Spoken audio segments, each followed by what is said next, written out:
যদি তুমি 5 মিনিটের টাইম ফ্রেমে ট্রেড করো, স্টিল একটু হায়ার টাইম ফ্রেমে গিয়ে তুমি আগে ট্রেড কনফার্মেশন দেখে আসো যে মার্কেটের ট্রেন্ড কোন দিকে রয়েছে। যদি তুমি 15 মিনিটের ক্যান্ডেলে করো তাহলেও তুমি হায়ার টাইম ফ্রেমে গিয়ে দেখে আসো। এবার একটা জিনিস দেখো, এখানে যেহেতু স্ট্রেট আপসাইডে যাচ্ছে বলে তোমার মনে হচ্ছে 5 মিনিটেও স্ট্রেট উপরে রয়েছে।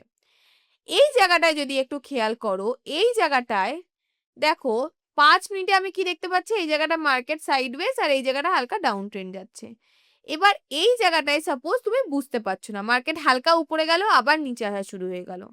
যে কনফিউশন হচ্ছে যে মার্কেট অ্যাকচুয়ালি কোন দিকে যেতে চাইছে, এখানে এতগুলো সাপোর্ট এরিয়াও রয়েছে, এম এর কাছেও রয়েছে।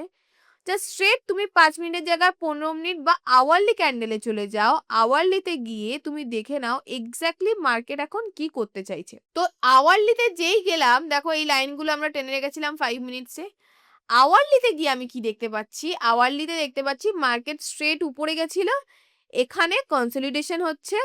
তো কনসলিডেশন যখনই হচ্ছে পুরো সাইডওয়েজ রয়েছে, আমি এখানে ওয়েট করে যাব। আমি কিন্তু এখানে স্ট্রেট কোনো বাই বা সেল অর্ডার প্লেস করব না।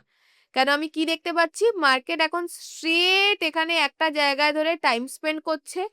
যতক্ষণ না পর্যন্ত মার্কেট আমাকে বাই সাইডে বা সেল সাইডে প্রপার কনফার্মেশন দিচ্ছে না, ততক্ষণ পর্যন্ত আমি কিন্তু ওয়েট করব। তো এটা একটা হয়ে গেল, যখন তুমি কোনো ট্রেড নেবে তুমি চেষ্টা করবে একবার হায়ার টাইম ফ্রেমে গিয়ে দেখা যে হায়ার টাইম ফ্রেমে ও কোন জায়গায় রয়েছে, ও কোন ট্রেন্ডের সিগন্যাল তোমাকে দিচ্ছে। সবসময় লোয়ার টাইম ফ্রেমে তোমাকে যা ট্রেন্ডেরও সিগন্যাল দেবে, হায়ার টাইম ফ্রেমে একটু হলেও তোমাকে ও বেটার কনফার্মেশন দেবে।